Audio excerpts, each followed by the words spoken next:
Well, hello, good people. Mark Holmes here, and as always, I want to say thank you all for watching, commenting, subscribing, and being part of the Jobu Sports Report. Without you guys, as well as you ladies, you know that this literally does not work. I hope everybody's having a great Friday. I hope you join us tonight, 9 o'clock Eastern, for our live stream. Now, our first live stream during the football season, and we've got a lot to talk about as the Cowboys get ready to take on the Tampa Bay Buccaneers. Yesterday was an interesting day because out of nowhere we heard about Dak Prescott being limited in practice, not the game, but in practice with an ankle injury. And of course, you know, with Dak Prescott's ankle, the one that was broken, that puts the fear out there for everybody. Mike McCarthy had his press conference today, and he kind of left more questions than answers to what's really going on. And I don't know if there's something to worry about or not, but, you know, I'll let you judge for yourself. He also touches on Quentin Bohannon, who is actually listed as a surprise starter early on. Let's listen to Mike McCarthy at his press conference. Mike, David Moore, Dallas Morning News.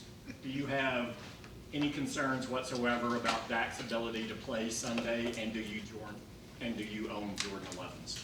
I do not own the Jordan 11s, but I'll just say that, you know, he's going to be a full participant today. You know, I anticipate he'll be the same tomorrow, so I don't have any concern about him playing Sunday. What was your thought process? Todd Archer with ESPN. Sorry, Clarence. I raised my hand and went through proper protocol. If it was just a shoe issue, why not just put on the old shoes and go back to practice? I just think, once again, I mean, you know, high caution. We do it with all the players. There's always exams or, you know, things that go on that, you know, we react to everything. I think that's just the nature of the game, and so really, you know, I know the importance of Dak and the quarterback position, but it's really standard process, you know, standard procedure, to go through that anytime a player has an issue. Okay. Clarence Hill forward talked about. Did he have the MRI? Did y'all do anything? I'm not going to get into all the specifics, but we checked him out. Yeah, I mean, We checked him out. I'm not going to go to specifics. So, Okay. I mean, I don't talk on specifics of individuals. You know, we know that, right? Right. You know, HIPAA and all those things. Not that that matters, but you know, I'll let him talk on that. Your initial thoughts when you see him left practice, what were you thinking? What was going through your head? I mean, 3 days before the season opened. Well, no, definitely. I mean, it wasn't. Yeah, it's.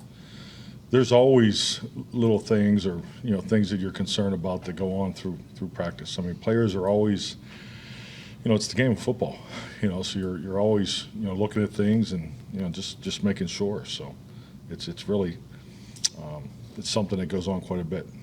Yeah. Always has. I mean, it's not nothing new. You people are just so good at the coverage part of it, and you know, they ask all the hard questions, but.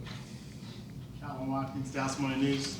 Jordan Lewis, is he good to go for Sunday night? Looks good. I thought he practiced very well yesterday, so he'll be full participant today. But he's definitely on schedule. I like Jay Lou's work so far.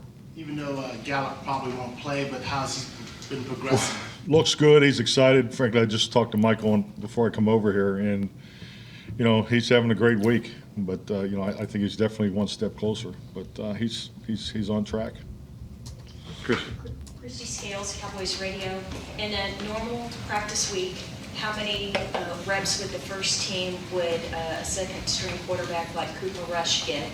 And so how beneficial was it for him to get that time yesterday, even if it's not for this weekend, but moving forward?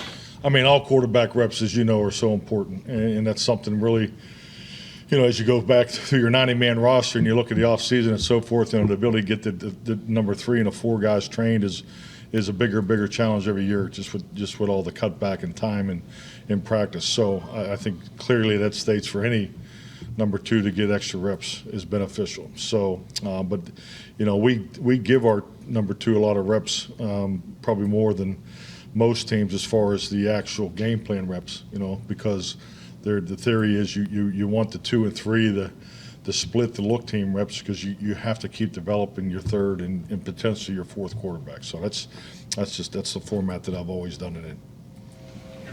Jory Epstein, USA Today. Mike, did Joe Witt give his general speech today, and what did he talk about? Joe crushed it. I thought he was outstanding, and you know, he definitely raised the bar, and for the assistants to follow. So he had a great message today. Excellent. What did he talk about?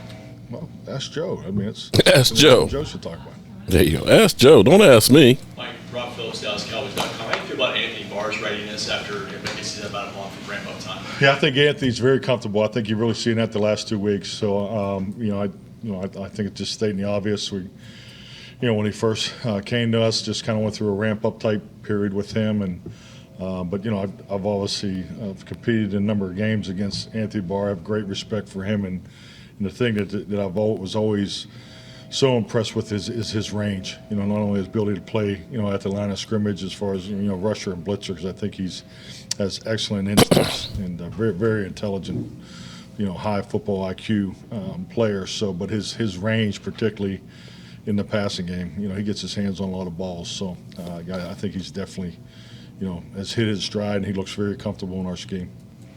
Tell the players, make it hard on you guys to put the 53 together. Mm-hmm. So now that we're here, is it hard to put that 46 together for Sunday night, considering what you got? Definitely. I mean, the 48, especially when you're healthy, is a challenge.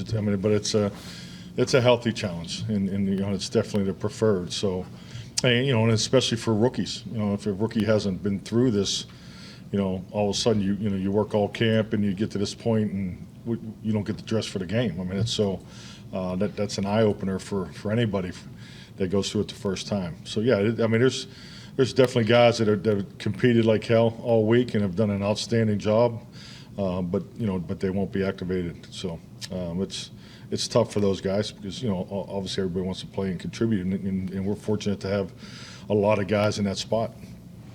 Knowing Jake Ferguson's background and all, what's impressed you most about what he's done with you guys? He appears to be a really good blocker, even as a young guy. I mean, Jake, I think it's just like anything in the player acquisition phase. When you feel like a player when he comes into you and what you hope he's going to be. I think Jake definitely is exactly what his profile was, when we drafted him. So, and he's what we need too. I love his, the thing that I really liked about him in Wisconsin. I mean, you could see his grit and his nastiness and his ability to play, all the way through the whistle and so forth. And he's done that from day one here. So he plays to his personal play style, which is, fits our play style. So knows football, has an excellent understanding. Both him and Peyton have picked it up extremely fast. And for two rookies, I think those guys have made an immediate impact of how to play the position, and I've been very impressed with both those guys. But Jake's exactly what we need. He plays a brand of football. Definitely do. What attracted us to him. When you think about how Brady's gone 6-0 against the Cowboys, what would it mean to get the Cowboys their first win against a player like him? I mean, we want to win the game. It's our first regular season game. It's, and with all the respect to Tom and what he's done and the type of player he is, we definitely have high respect. Need to beat that guy. I mean, the past is an opportunity to learn from.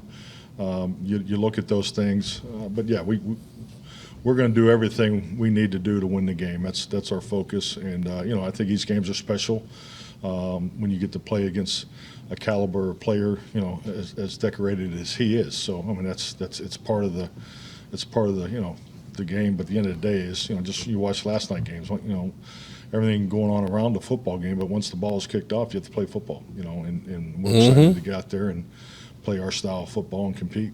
One more. CeeDee spent some time last year, and both of the last 2 years, learning from Amari. Now he's moved into a role where he is mentoring some of the young receivers more. How, if at all, have you seen him take on a teacher role? I think it's going well. I think frankly, I think it's very natural for CeeDee. CeeDee has a natural leadership light to him. People are attracted to him.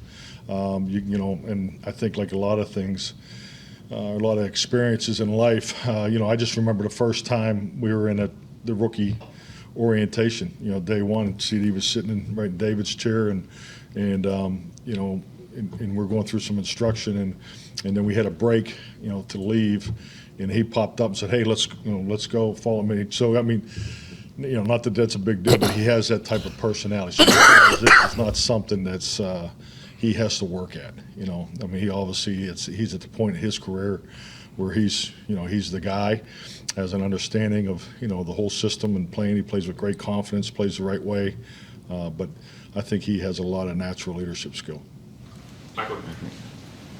Morning, Coach. Patrick Walker, DallasCowboys.com. You're coming up on the back end of your first week with Jason Peters. What are you seeing as far as his progress, and do you think that Tyler Smith has already gleaned enough to potentially help him in his Cowboys debut against the Buccaneers? Well, I'll say this: Jason's made us better. Number one, I think that's anytime you have a chance to bring a player, with his experience, and his success in the league, it's a great thing, especially the timing of it. So, and yes, he's done an excellent job communicating with Tyler, and I think, he just needs some time. He knows what it takes to be ready to play and compete. So, we're still on a timeline there, but it's been a really good fit for the room, and I know the young players have really enjoyed their time and the questions and the interactions. So, like I said, we're better today with Jason Peters being here clearly.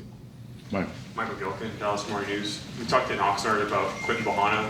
How have you seen him build upon training camp now since he hasn't been back here in Frisco? I mean, we haven't played a game yet, but Quentin's definitely made a jump. I mean, I think clearly he's been outstanding. I think his conditioning is way, much improved over last year. So very comfortable. I mean, he's been making plays, at the low technique position. So I'm very impressed with Q. And I'll tell you what, he's doing just the little things. I mean, it's because it's always the little things. I mean, he's on field goal protection now, so as a wing. I mean, it's nice to see guys, take that step, and it's just like anything. The more you can do, and it's definitely a part of putting together the 48 man. So Quentin's, I'm looking for him. He has set himself up to have a heck of a year. A lot of youth on this roster, and naturally a lot of youth on your special teams units. Yep.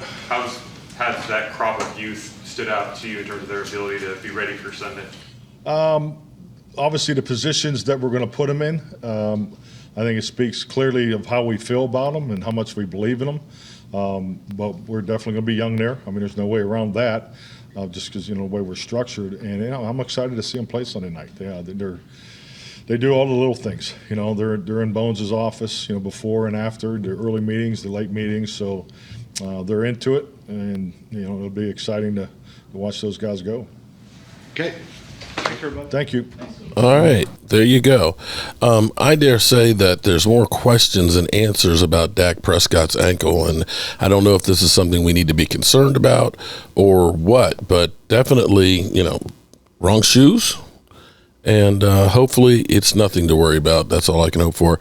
But definitely Quentin Bohannon is a guy who has come a long ways for the Dallas Cowboys and will definitely be that guy to help clog up the middle and hopefully shut down the run. I'm Mark Holmes, and, I've got some more work to do to get ready for Sunday. I appreciate each and every one of you guys, and I'll see you soon.